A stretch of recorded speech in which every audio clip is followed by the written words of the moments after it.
On behalf of the Harvard Club of Southern California, I want to thank you and Professor Bohnet for joining us here for this Harvard Speak LA virtual event. The Harvard Club of Southern California is one of the largest and most active Harvard alumni clubs in the world, and we're delighted to be able to sponsor this event. My name is Neil Morgenbesser. I'm Harvard College class of '86 and the director of the Harvard Speak LA program, which brings the opportunity to the broader alumni community for some intellectually and academically stimulating interactions with some of the most renowned Harvard faculty members. Our 2025 talks have so far included Dr. Loretta Mickley on wildfires, astronomy professor Avi Loeb on evidence of extraterrestrial intelligence, law school professor Randall Kennedy on the demise of Jim Crow, retired government professor Harvey Mansfield on conservatism at Harvard, philosophy professor Ned Hall on how to build a culture of intellectual vitality at Harvard, sociology and government professor Theda Skocpol on America's governing and democracy crisis, genetics professor Joel Hirschhorn on how genes affect our height, weight, and other things we care about, and a discussion with Kogan University professor Stephen Greenblatt on the English Renaissance, Marlowe, Shakespeare, and Harvard. Today, we're extremely excited to hear from Professor Iris Bohnet. Professor Bohnet is the Albert Pratt Professor of Business and Government and the co-director of the Women in Public Policy program at the Harvard Kennedy School. She's a behavioral economist, combining insights from economics and psychology to improve decision-making in organizations and society, often with a gender or cross-cultural perspective. Her most recent research examines behavioral design to embed equity at work. She is the author of the award-winning book, What Works? Gender Equality by Design. Professor Bohnet advises governments and companies around the world, including serving as special advisor on the Gender Equality Acceleration Plan to the UN Secretary General and Deputy Secretary General, and is a member of the Gender Equality Advisory Council of the G7. She was named one of the most influential academics in government and one of the most influential people in gender policy by Apolitical. Professor Bohnet served as the academic dean of Harvard Kennedy School for 6 years and as the faculty chair of the executive program Global Leadership and Public Policy for the 21st Century for the World Economic Forum's Young Global Leaders for more than 10 years. She presently serves as the faculty director of the social sciences at Harvard Radcliffe Institute and on a number of boards and advisory boards. She's a recipient of several awards and honorary degrees. Professor Bohnet is married and the mother of 2 children. Professor Bohnet has agreed to speak to us about her research and her most recent book, Make Work Fair. Once again, thank you, and turn it over to you, Professor Bohnet. Thank you, Neil, for this very kind introduction. And hello, everyone. Delighted to have you here with us tonight. I am going to share my screen. So if you just hold on a second.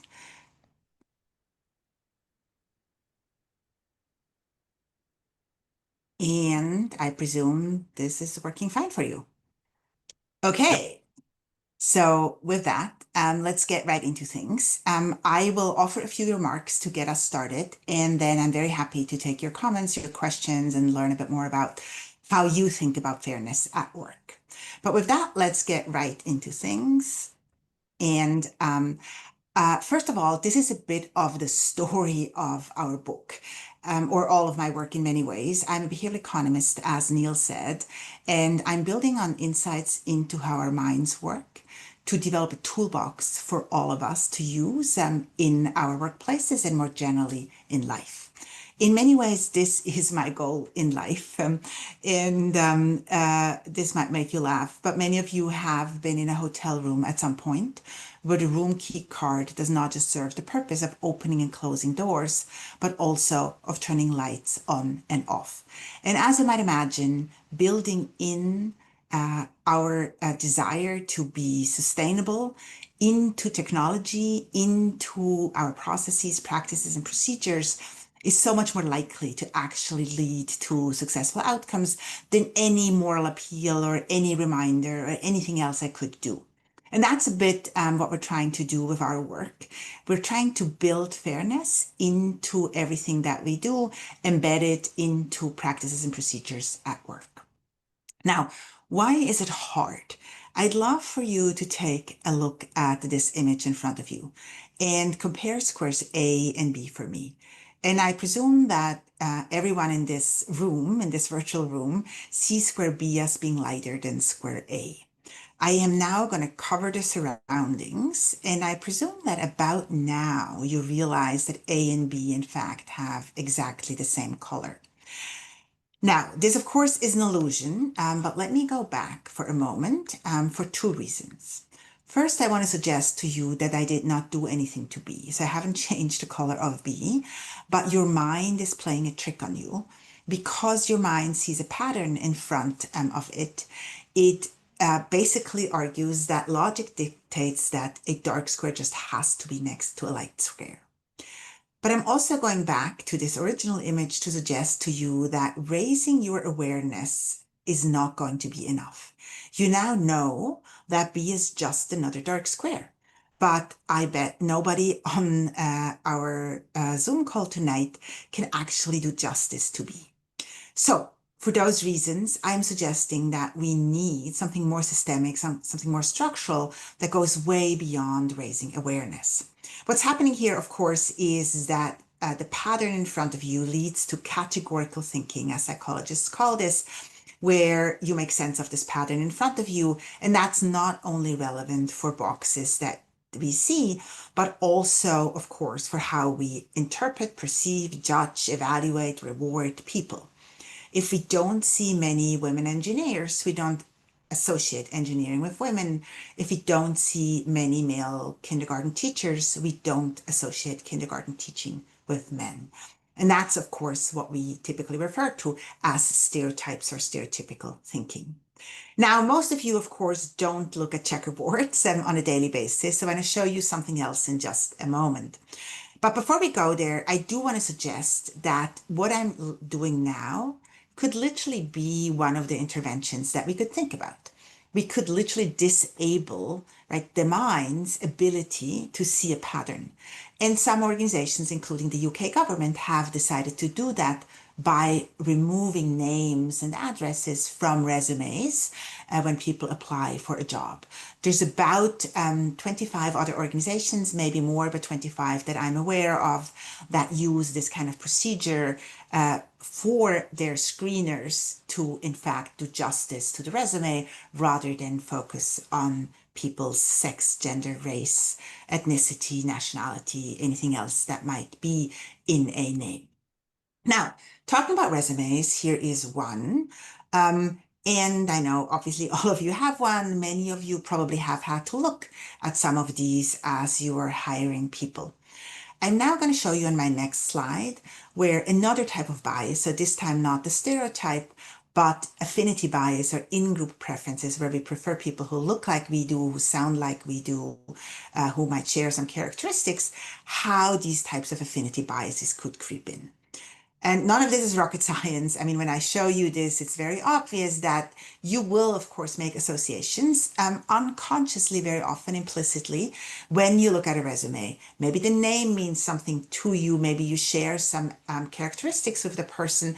Maybe the company that the person worked for means something to you. Maybe the person's roles mean something to you. Maybe you know people who share some of the same extracurricular activities. And of course, I'm well aware we are here at the Harvard Club. All of us share, I hope, a particular affinity for our institution. But as we might also need to acknowledge, that's not always the best predictor of future performance. So that's kind of what we're up against. And these are just two of the biases that have been identified. There are now more than 200 that can cloud our judgments. So the journey I'd like to take you on is not one where I'd like to do something to your minds, but in fact, I'd love for us to rethink how we make it easier for our minds to get things right. And that is by changing the environment in which we work, in which we learn, in which we are, in really every walk of life. And I want to do this by focusing on three sub-themes. The first one is I want to talk about how to make fairness count. Secondly, I want to talk about how to make fairness stick, very much thinking of the room key card that also serves the purpose of turning lights on and off. And then thirdly, and that is the hardest one, how to make fairness normal. Before I go there, I want to raise a quick caveat. And that is many of you are surely aware that increasingly men and boys are also falling behind. If that interests you, I highly recommend Richard Reeves' book on of boys and men to you, kind of highlighting that we shouldn't just worry about women's underrepresentation in STEM, but also about men's underrepresentation in what he calls HEAL professions. And HEAL stands with the H for health, E, education, A, administration, and L, literacy. And that for us to really level the playing field for anyone, we do need to worry about men falling behind as well, including, of course, in our educational institutions. This is not something I'll have very much to say about today, but I'm happy to talk about it during our Q&A. Most of our research has focused in areas where women have traditionally fallen behind or been excluded. And so with that, let me talk a little bit about how to make fairness count. And I want to start with an example and some research that focuses on pay. Many of you are probably aware that many states, including, of course, California, have introduced pay transparency rules. In fact, in Massachusetts, we're just about to pass this law. We have passed this law. We're just about to introduce the bill, which will become active on November 1. So just in just a couple more days. That will require employers, larger employers, to disclose pay ranges in their job advertisements. But of course, that's not how it started. It started with us trying to even measure the pay gap. I have LoGIP here, it's my home country. This is a simple regression analysis that was used in Switzerland at the time, but now has been rolled out across all OECD countries. Very simple way to measure whether we pay equally for equal work. And then various countries, including the UK, was relatively early, but also Canada, again, various states in the United States, and the EU have introduced pay transparency rules. I have them up here mostly to suggest to you that measuring obviously is very important to diagnose a problem. But it is not, we shouldn't assume that by just measuring, so it's not a given, that by just measuring, we will do something about the problem. In fact, many of you or all of you probably live in California, so you are well aware with the tech companies in Silicon Valley. It might recall that around 2014, many of them started to disclose their representation numbers publicly. Just disclosing those numbers actually hasn't moved the needle. So I sometimes call this that we have to make these numbers speak.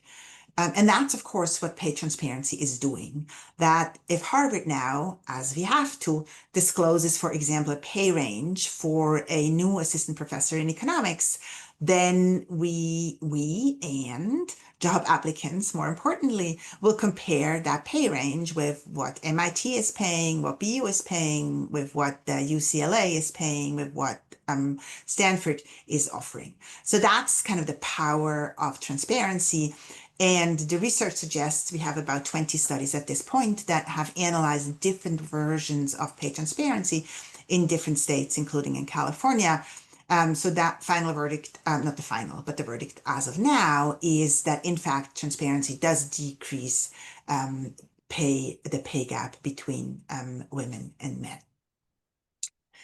But very often we focus on data primarily or exclusively to understand what's happening in the world. And that's important. It's important to document pay discrepancies. It's important to document many other patterns that we see in the world. However, I want to suggest to you that we should also use data to measure whether what we're doing is actually working.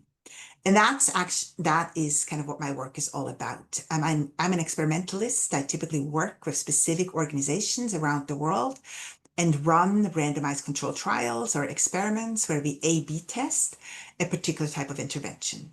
And this is one of those examples. So this is one of the largest employers in Australia that approached me just a couple of years ago with the following puzzle. So they have people apply to positions of leadership, and then they're hoping that some people would reapply because they've of course already vetted all of their applications, so they're already in the system. And they found that men are about twice as likely to reapply than women. And they were wondering why that might be the case. And so we asked a number of questions. We actually didn't do that much data analysis a priori, which is rare, but you will see why this turned out to be a pretty straightforward study. So first we asked, how do people know that they should reapply? And they said, well, we sent them an email that basically says, thank you for applying. Sorry you didn't get the job. There are similar jobs available. Please reapply. And then secondly, we asked, well, who do you write to? And they said the top 20% of the applicants. And this actually was an in for us to recommend a very, very simple experimental treatment. And that is to add that one sentence to their email message. So we said, why don't you just tell people that they're top 20%? Because not everyone might actually have that self-confidence and expertise to assess their relative ranking accurately. And that's what they did. And so we ran an experiment where we had a control group that got the usual email, so nothing about the 20%. Then we have a treatment condition where people were informed that they should please reapply and that they were top 20%.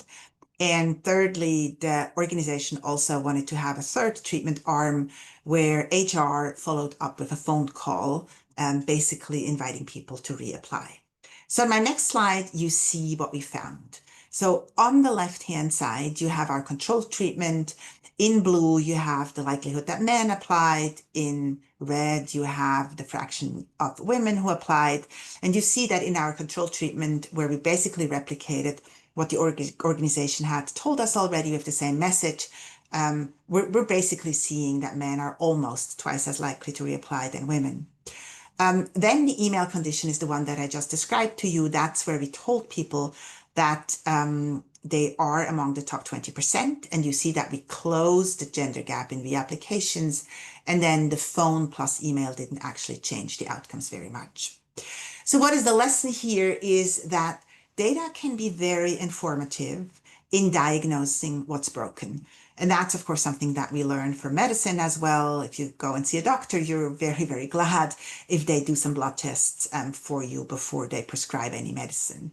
And that's, very important. But in addition, again, something we can learn from medicine and more generally the natural sciences, we, and when I say we collectively, who work in organizations across the sectors, whether that's private, public, or the non-for-profit sector, have to get better to not just copy each other and go with best practice, I say this in quotation marks, but in fact move to best evidence where we also evaluate what works and what doesn't work. Okay, so that's my first takeaway on making something count. Secondly, making it stick. And that's really core to our work. And because the Nobel Prizes have just been given out, I thought I'm going to tell you a story about that. In 2018, I got a call from the Nobel Prize Foundation because the foundation also had realized, of course, that most Nobel laureates, like 95%, were men, typically white men, typically from the Western Northern Hemisphere. And so they invited me to come to Stockholm to look at their procedures with them. And I had to sign the non-disclosure agreement. So most things I can't talk about. But here's an example of something that I arrived with that I thought you might find interesting as well. So every year I get a letter from the Nobel Prize Foundation inviting me to nominate a person for the Nobel Prize in economics. And I arrived with that letter because a few years back, almost 10 years ago now, we did some research showing that when people make these one-off decisions, so think of this as I'm picking or choosing or recommending one person for the Nobel Prize, or you're replacing one person on your board of directors because somebody retires, that these are moments that are particularly likely for bias to creep in. Because a big insight from behavioral economics is that every assessment that you and I make is relative. Whether you feel warm or cold right now has probably something to do with the temperatures you're normally used to. Whether you like the coffee or not that you drank for breakfast has something to do with the coffees that you're used to. And the same is true for these one-off decisions here, where we tend to calibrate our judgment with the typical type of candidate that we are used to. And so what we found a few years ago is that when we ask people to look at more than one person at a time, they use these other candidates to calibrate their judgments and don't have to fall back on the stereotype. So one of my recommendations that they then wrote about in the journal Nature was to ask people like me to nominate more than one person for the Nobel Prize. And that's the new form. So starting in 2019, they now ask people like me to nominate more than one person, in this case, three. That's kind of what I mean with stick. Namely, we change forms, we change practice and procedures. We really build in these debiasing technologies. Now, I thought another example that will resonate with you is the performance appraisal process. It's obviously performance appraisal season. So many of you are likely in the midst of doing this. And clearly, nobody likes getting performance appraisals, nobody likes giving them, and nobody does it particularly well. So I won't have a solution to all of our challenges, but I wanted to leave you with one thought. So this is based on research that we published this year that we did with one of the large financial services companies headquartered in the United States that I had worked with before and had told them at the time already that I was nervous about a feature of many performance appraisal processes that I had found quite common working with organizations. And that is that we ask our employees to self-evaluate and then share their self-evaluations with their managers before managers make up their minds. And my fear was that if I give myself a 7 and Neil is my manager, has to give me a final assessment, he's very likely influenced by my 7 out of 10, let's say. Now, this is not rocket science, but if we differ in our either desire or ability to shine the light on ourselves, let's say by culture or by gender or by race, or you pick your favorite social identity, then that could lead to a vicious circle where Neil might have a curve to fit and might be inclined to go with people who give themselves lower self-evaluations, as well as to go with people who give themselves higher self-evaluations, because we also know having those discussions and lowering somebody's ratings are not particularly pleasant. So that was my worry. And then I got lucky in that this financial services company had this particular feature, but told me that they had a technical glitch one year and could not share self-evaluations with managers. And I see Neil laugh. But Neil, the outcome is not as rosy as you might think. But you can see how I was smiling too, thinking that would be really cool for me to get that data. And I did. Data, yeah. Yeah, we did get the data, but you'll see why the managers outsmarted me. So, so we found some interesting things. So we definitely found that this year was a glitch in that manager assessments were much less correlated with employees' assessments. In fact, managers' assessments were also lower than assessments in any other year. So managers definitely felt liberated by not seeing the typically and always on average higher self-assessments of the employees. However, we didn't see a break in the pattern that we had observed. And here's the pattern that we had observed in other years. The pattern in other years was that generally women gave themselves lower self-evaluations, and in particular, women of color gave themselves the lowest self-evaluations. And I'm using, by the way, gender and race as binaries here because I'm presenting to you the global data. For the US, which we also do in the paper, we go deeper into race in different race categories. So women of color kind of ended up with the lowest self ratings, and then managers, interestingly enough, actually corrected for some of that gender gap. But because women of color had started out so low, they still ended up with the lowest final ratings. What we could see in the data, and this is Neil now, where you might also be surprised, although when I tell you it's like obvious, we saw that manager evaluations were correlated with last year's self-evaluations. Right, so my managers were smart. They didn't have this year's self-evaluations. They needed something to calibrate their judgments and to anchor them, so they went back to last year. So that's why we couldn't break the cycle. However, then we tried to outsmart the managers and focused on newly hired people in the glitch year only. Now, newly hired people are not representative of the firm, as we all know. They're cycles that firms go to through private bankers and then investment bankers and other things they might have to focus on in a given year.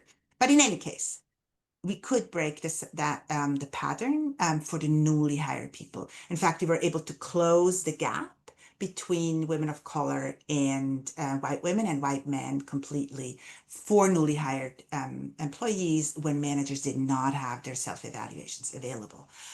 Now, the firm knows everything I told you, including with the warning that now my sample is very small and not representative, but they still decided to stop sharing self-evaluations of managers before managers make up their minds. They also now basically repeat the analysis that we did for them on an annual basis, just to identify potential hotspots, patterns that might develop in certain groups and certain divisions of the organization. Okay, so thirdly and lastly on the making it stick, I wanted to go a little bit more into something that is slightly less formal.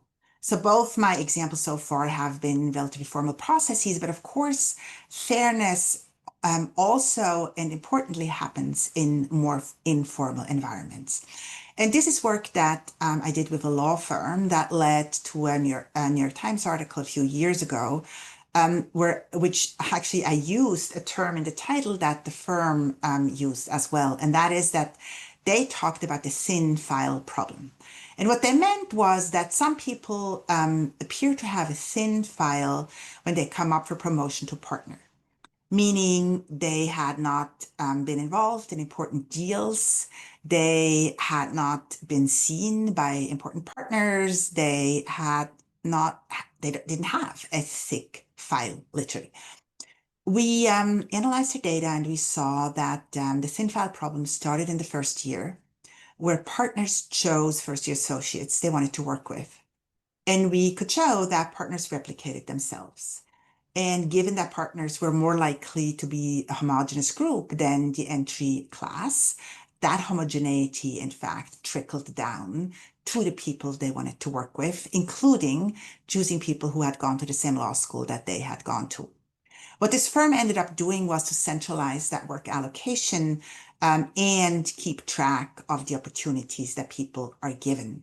And that's really the theme here that I wanted to leave you with, that very often these differences emerge because some of us are given the shiny assignments, are able to meet the important clients, and others are relegated to what colleagues of mine have referred to as non-promotable tasks. This is a whole book on non-promotable tasks by a group of economists, where they look at the types of work that is in fact shiny and the types of work that is less shiny, and how we allocate that work. And so if you think about that problem in your own organization, don't just think about the promotable work that of course also has to be equalized, but also the non-promotable tasks that might include public goods of importance to your organization, such as mentoring programs or organizing the summer internship program, or even an office party. Okay, so lastly, I want to talk about making fairness normal. And that's, as I said, hard to do because social norms are pretty sticky.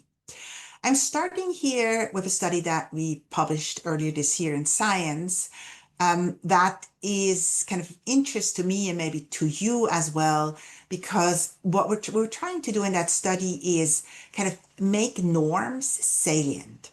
We kind of assume, right, that norms are kind of ever present and that we agree on the norms in our organization or in our departments, when in fact, norms sometimes are pretty much up for grabs. So this is a training that we tested. And we tested this training also because those of you who know my work will recall that I have traditionally been very, very skeptical of diversity training. And I've been skeptical because we had, until our study, no evidence that diversity training works. And I had given up on diversity training, actually, until recently when a few of us got together and realizing that many organizations keep doing trainings and that go way beyond diversity. That could be compliance, could be privacy, could be anything that you want your employees to think about, but that we don't do those trainings particularly well. And I'm saying this, of course, as a trainer, as a professor. And we felt that two of the key features that any training should think about are the following. First, we felt that we should focus on moments that matter. What we mean with moments that matter is that many trainings happen during onboarding, or there's a refresher always in July or in April, whenever, but it's not really relevant for the work that I have to do tomorrow. So we felt that was very important, the timeliness of the training. And the second concern we had was that most trainings are way too generic. Again, they're not relevant for the work that I am responsible for. So what we tried to do here, working with a large engineering company headquartered in Europe, was to focus on a subset of employees only. These are hiring managers at a moment in time where we could be relevant with our message. And the moment in time was when these hiring managers had to move people who had applied for a job from the long list to the short list. So these applicants had just been screened, and now it's up to the managers to decide who they wanted to invite to an interview. And that's when we intervened, and working with the organization provided a 7 minute only, so a very short video that did basically two things. It first reminded the managers of the norms that this company wanted to uphold. And these are norms of diversity and inclusion. And then secondly, also provided some tips of what to look for when you are hiring, mostly focusing on skills and mostly focusing, on skills complementarity, kind of thinking about what am I missing on my team. It turns out that this intervention worked. We again ran a randomized control trial, so with a control group that didn't get the training and a treatment group that got the training. And we could show that in this organization, they were able to hire more people who had traditionally been underrepresented in the organization. We've since replicated this with an American healthcare organization. And so we're keen kind of to just see if anyone is interested, keen to see whether we can help all of you and help all organizations make their trainings have more impact. But making something normal has many more components. And I want to give you two more examples before I wrap up. My second example is that, of course, seeing is believing. And we started out with the checkerboard in my talk. And this alludes a little bit to that challenge that when we don't see women in leadership positions, when we don't see men as caregivers, we don't associate those jobs, those responsibilities with women or men, and don't think that they can be good at these types of jobs. A really nice natural experiment was conducted in India, or is still being conducted in India, because India in 1993 amended its constitution with the provision that a third of village heads had to be women. And what was interesting from a researcher's perspective is that the third was picked out of a hat randomly. So we could look at what difference really makes. And a few interesting takeaways for you might be that the first woman didn't make a big difference, but the second woman did. So in villages that had been exposed to at least two counter stereotypical individuals, right? This has nothing to do with women per se, but two counter stereotypical individuals, people started to believe that women could be mayors, pradhans of villages. People also started to adjust their behaviors. Women started to speak up more in town hall meetings. And people started to run for public office more because they saw these role models. So don't underestimate the importance of role models wherever people might be, and whether that is even on portraits or images on your walls. Okay, I want to end by going back to an organizational example and tell you about another way to influence social norms. So again, one is these reminders of the norms that we want to uphold. The second one is seeing the types of role models that we want people to emulate. And then thirdly here is something that psychologists actually have been quite interested in for some time, but that has only recently been studied in corporate settings. So here's something that Santander, the bank headquartered in Spain, wanted to do. It was concerned that fathers at Santander were not benefiting from the parental leave they were offering. They wanted to increase take up of parental leave by fathers. And what they did was the following. They asked fathers whether, or they asked, excuse me, men. Some were fathers already, some were not, men, whether they intended to take parental leave when they had, if and when they had a child. And most men, like more than 90%, said yes. And then they asked the men whether they thought their colleagues, their male colleagues, would take up parental leave when they have children. And they thought, no, my colleagues are probably much less likely than I am to benefit from parental leave because it's just not the norm here at Santander. In fact, they thought that the likelihood that their colleagues would take parental leave was about 60%. And then the intervention is, it's called pluralistic ignorance, as a kind of a strange term, suggesting that kind of we're ignorant about what's happening around us. The intervention is that then every man was informed that more than 90% of other men, in fact, reported that they would take parental leave if and when they had children. And that then led, again, turned to an experiment that the Behavioral Insights team in the UK conducted, led to these fathers, once they had become fathers, actually taking up more parental leave. I'm leaving you with this example to suggest that the stories that we tell, the narratives that we uphold, are very important because we shouldn't assume that we perceive social norms around us accurately. And with that, let me leave you with a big thank you. My contact information in case you have any questions. If you do want to subscribe to our newsletter, please do so. And this is the book that Neil kindly mentioned. And with that, let me stop sharing screen and come back to all of you. All right. Well, thank you so much. That was very interesting, and some of the data were fascinating. Let me kick it off with a couple questions, and then if people have questions, you can put it in the chat, or with a group this size, we can raise our hands and I can call on you and we can do it verbally.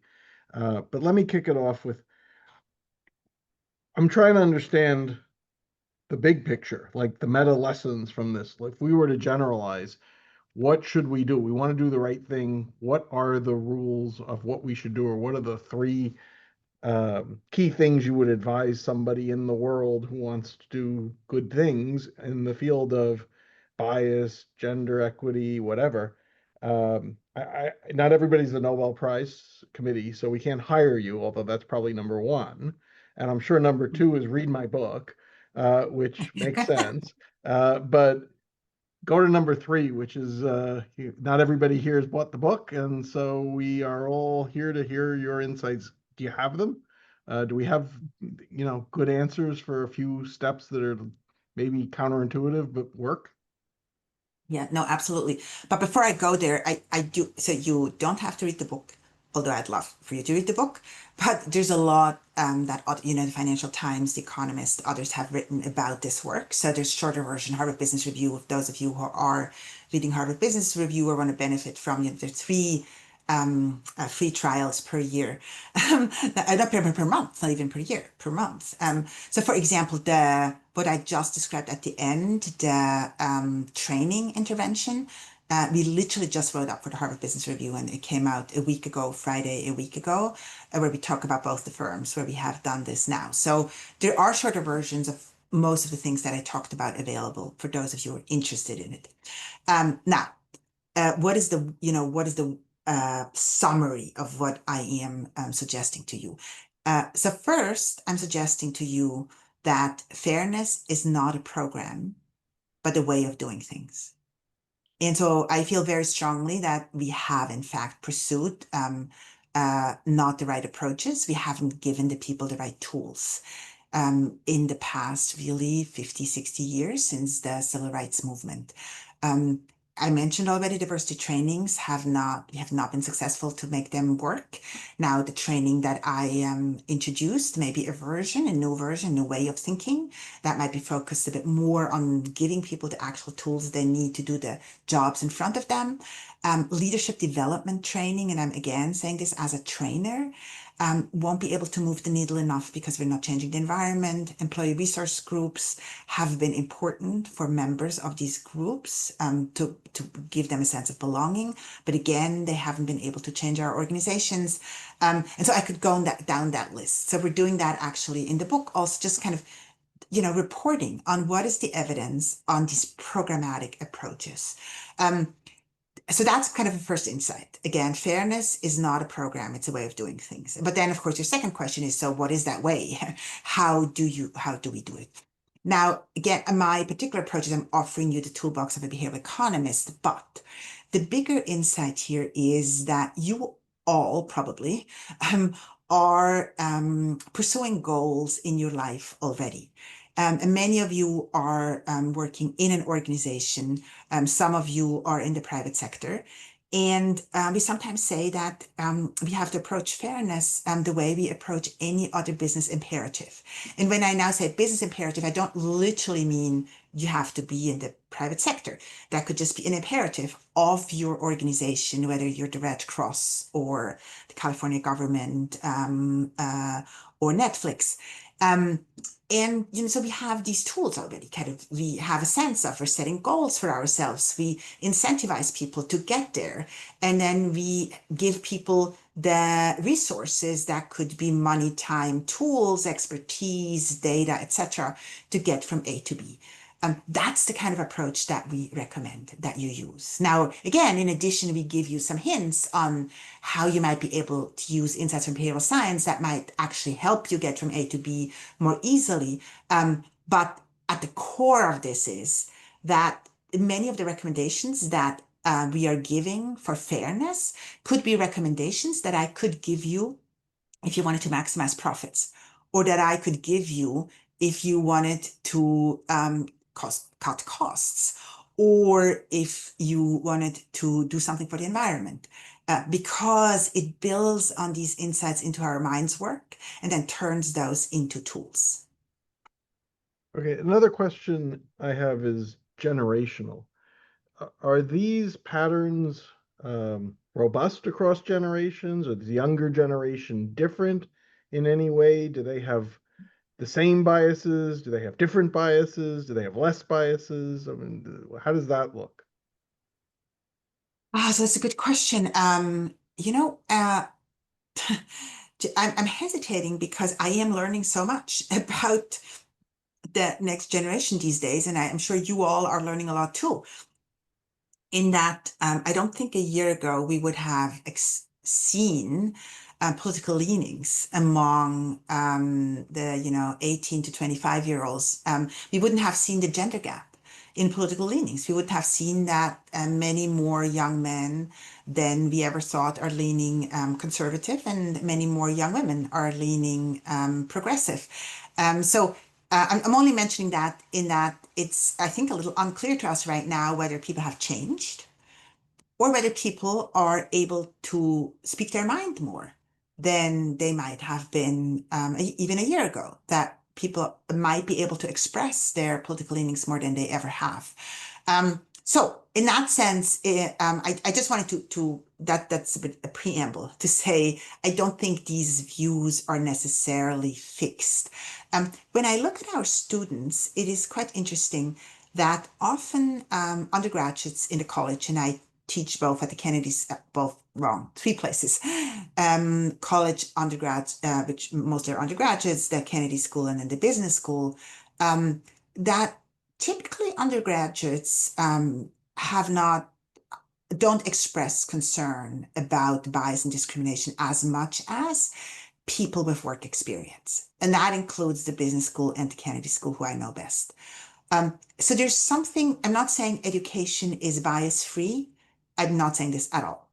But there seems to be something that is happening at work that doesn't necessarily happen at school, or at least is not as visible, or that people can't articulate as much as later in their career. And we're even seeing this at the Kennedy School, where we have basically an early career program and a late career program. So it's actually called mid-career program. And among the mid-careers, concern about bias and unfairness is most pronounced. And it often comes down not so much to access to jobs, but to career advancement. That people feel like, that's also maybe borne out a bit in the data, that again, at the entry level, like in law firms, we have enormous diversity and we don't see that necessarily at the top. And that there's also something about career advancement that we probably should be concerned with. Okay, we have a question from Heather Ainsworth on age bias. The 7-minute video intervention is compelling. Are there specific interventions you would love to see tested that target age bias in the hiring process? It seems the last acceptable bias in the workplace and plays out so strongly in hiring. Yeah, it's a very good question, Heather. And it is also interesting that there's intersectionality in age bias, in that women tend to be more affected than men by age bias. That has been documented in a number of places, including, of course, that won't be a surprise to you, in films and in media more generally. So that's just supporting the notion that this is something we should worry about. Um, so we haven't tested age bias in the intervention, in the training intervention, but I could totally see that an intervention like this might also work. A former doctoral student of mine has done interesting work on age bias, and particularly as it is related to masking of identities on resumes. As we all know, it's illegal in this country to report your age or ask job applicants about their age, but we all have learned to look for graduation years and other markers on resumes to get a clue of age. And what she shows when we remove all of those markers on resumes is that, in fact, it's a huge bias. So blinding people to age cues is a very powerful intervention to increase diversity of hires across ages. The other thing she found, which I found also really interesting, was that it doesn't only affect demand side, but also the supply side. So when we know that age is removed from our applications, we're also more likely to apply. So, not a big surprise, kind of knowing about age bias. But so it will affect both the applicant pool and it will affect the likelihood of being invited to an interview. Great. We have a question from Shanti Pierce on AI. My last workplace had a performance review system that utilized AI. We could use the AI feature to help write our self-reviews and write reviews for our direct reports. Do you think that would help reduce some of the bias you described, since everyone could quote unquote improve their reviews and be prompted to add more examples, for instance? Or maybe AI will exacerbate it? Yeah, that's a very good question. It's a big question. So I'm going to have to unpack it a little bit. Honestly, it could go both ways. So first of all, I encourage organizations to do many more A/B tests on their AIs. Now, it's particularly useful for predictive AI. And that is used, that builds on supervised learning. Because once you have built the AI, obviously it's built on previous data, and the history might have been biased, and so maybe it leads to biased outcomes. But once it's built, it's built. So then we can test its impact, and we can see whether it, like a screening algorithm, whether it treats people of certain characteristics differently from others. So I'm a big, big fan of testing, a big proponent of testing. Much harder for generative AI, which is based, of course, on unsupervised learning, because it can yield different results every time. that we use it, and we all have experienced that. So why am I excited about AI, and what are my concerns? I'm excited about AI because it doesn't fall prey to some of the issues that human minds fall prey to. AI doesn't get tired. Imagine the 10th performance evaluations you have to write. By then you're like, oh my God, whatever. um, Imagine the 150th resume, job applications that you have to screen. By then you're just like, oh no. AI also is not affected by order effects. So there's both order effects that we have seen. One is kind of the contrast effect, meaning I've just seen a very strong applicant, or I've reviewed a very strong team member, and now I'm getting a somewhat weaker team member, and now I'm exaggerating the contrast because it's so I'm seeing it so clearly that the first person is more productive, for example. Um, and so that's kind of that's where AI kind of wins, right? It brings structure. It also allows the employer to focus people's attentions on certain criteria. So it's not as random that, oh, he smiled at me yesterday and he's a nice guy type of thing. It also could help in not just falling prey to hindsight, although I'm hesitating here because, of course, you need to add some of the observations, right? You as a human, AI is not with you, kind of sitting on your shoulder watching what the employee is doing, but you have to feed this into. So the AI is just really helping you make sense of the data that you feed in, and if that data is already biased, then the algorithm is not going to help you. Why do I think there's some reason to um, to be careful? And I'm not even saying we should do away with algorithms. Also, by the way, because I think we won't. We need to make them work. We just need to get better at using them.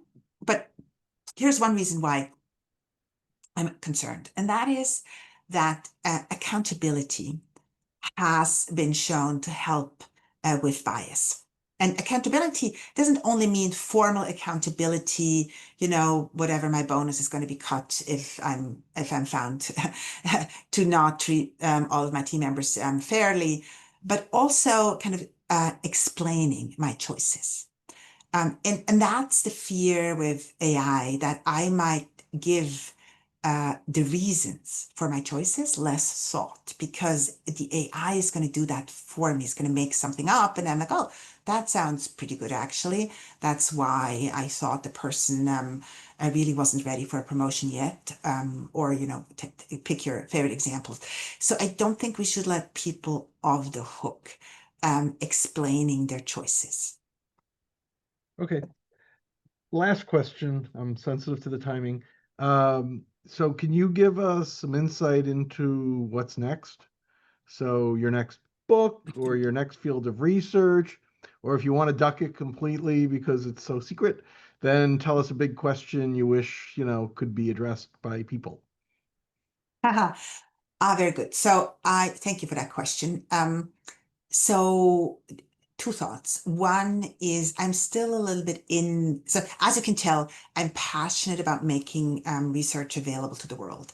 And so I'm still a little bit in that mode. I've just done a film with The Economist on Monday. I am speaking at a summit for the FT later, and I will accept an invitation to speak at the World Economic Forum in January. So I do think it's important for people like me um, uh, to make sure that these insights are available to the world. So that sounds like not a very high, big aim, but it's often something that we publish in Science and we're done. That we think enough about, I think, we academics. So that's a bit of a mission of mine.